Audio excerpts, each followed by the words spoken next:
truth is finally here.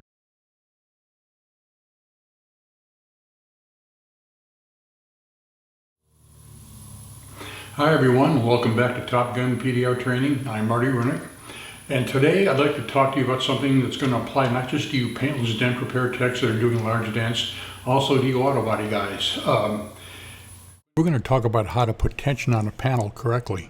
And the reason I like using tension is that by far it's the fastest way to get what I call free metal. And what I mean by free metal is on most repairs I strive to work no more than 20% of the total affected area of the dent. So if the area is about the size of a beach ball, I want to work something about that size, guys. That includes metal work, hammers, pushes, everything.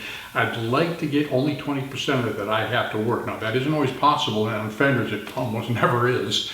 But when it is possible, tension is going to be the deciding factor, guys. That is what's going to get you the free metal, and that's what makes you the money. You know, the less work you got to do, the more money you're going to make.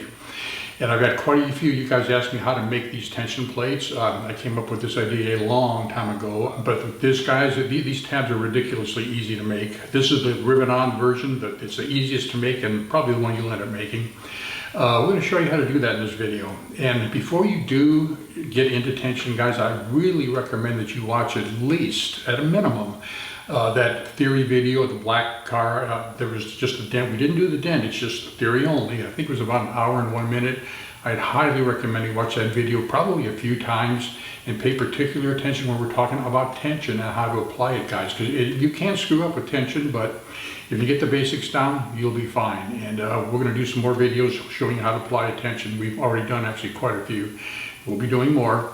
And fellas, this plate is the one I probably use most often. I can honestly say this plate and its brother and sister, let me show you in a minute, have made me more money than any other tool I've ever come up with. Just because it's the fastest, easiest way to put tension on a panel, which is going to make you the most money. So you want to make money fast and clean, guys, you need to be using these plates.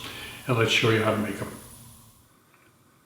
All right, fellas, the first step is we take our 6-inch T-strap, put it in a vise, put it about halfway down. You want it kind of nice and centered there. Maybe just a little bit above that. All right. And you take your hammer, and we're going to put a curve in this. Right about there. Nice slow curve like that.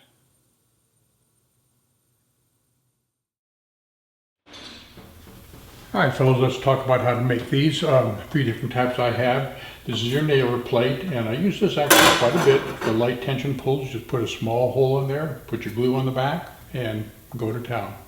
Just remember again, as always, the galvanized coating has to be off the glue side, otherwise it won't stick to the panel or stick to the plate. Right. Also use this one here. This is for lighter tension pulls, also over a broader area. And don't forget, these do have to have some curve. Every one of these tabs has to have at least a slight amount of curves to match your panel. And they're very easy to bend this way or that way. Very easy to bend. You just want to make sure you put a little bit of a bend on that T too. All right. So this is another rivet-on plate. Now this is my double pulling plate. I use this constantly. It's welded, not riveted. If you're going to make these, if you're going to weld these, they're actually not that hard to do. I put a couple of plug welds from the back. Just make sure that this side here has to be very, very smooth. So make sure that if you've made a plug weld there, make sure it's all flat right to where the edges of your welds are, because you don't want these welds scratching your panel. All right. And that's how it looks from the front. If you're a welder, you'll have zero problems doing this. The trickiest thing is just welding your 035 thick metal to quite a bit thicker metal on the strap. That strap's quite a bit thicker. And you'll notice that this one also has a little bit more of a curve to it than the other one did. And again, this is very easy to do just by putting it on a bench and bending it this way or that way. Very easy to put more curve on it. All right.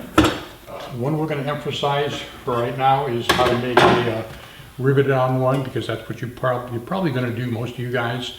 This is very, very easy to make. It's almost a no-brainer. It's two 3-inch by 7-inch nailers, okay, 7" by 3", 2 of them, and one 6" T-strap, okay, right there.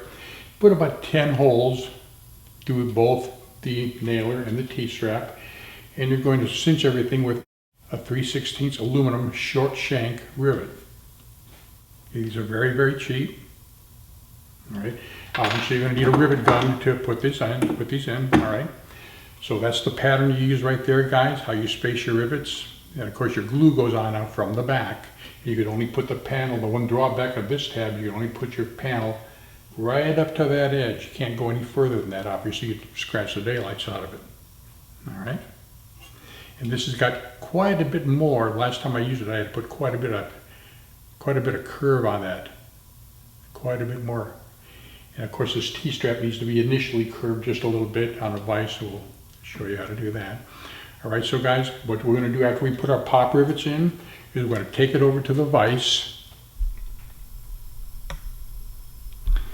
and we're going to use a hammer, and we're going to go on the anvil side, and we're going to knock the face of the rivets down hard, and the tails of the rivets down hard also. The tails are as flat as you can get them,